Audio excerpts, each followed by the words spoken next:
After seeing how an earthworm locomotes, let's have a look at the locomotion of another animal.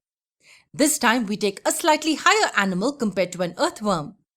We look at a simple snail. This little creature is well known for its extremely slow movements. Let us see how it exactly moves. A snail's body is not made up of bones. Can you see this huge round structure situated on its top here?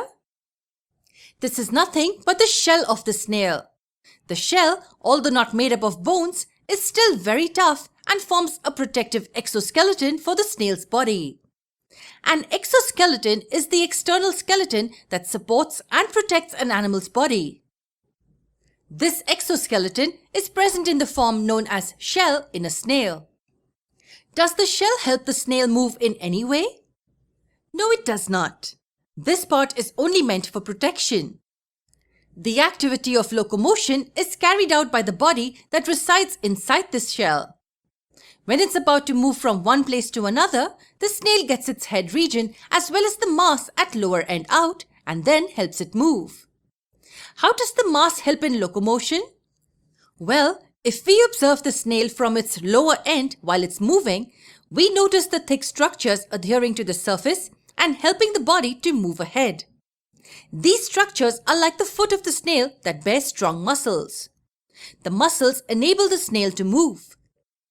That is because a wave of contraction is set across the muscles, enabling the whole body to glide and move.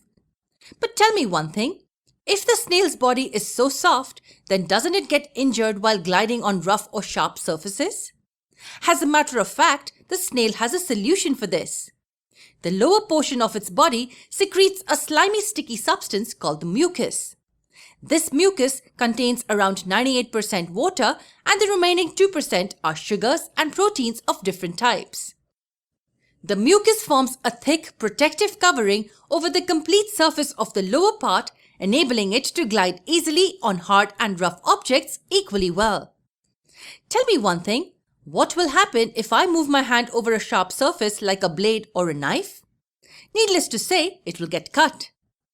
So what will happen if this snail walks over a sharp knife or a blade? Won't it get cut? No, it won't. Snails can easily cross sharp objects without getting injured, all thanks to the mucus layer present at their lower ends.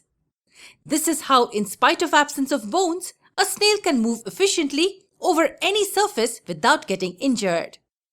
Next, let's understand the movement and locomotion of a few more animals.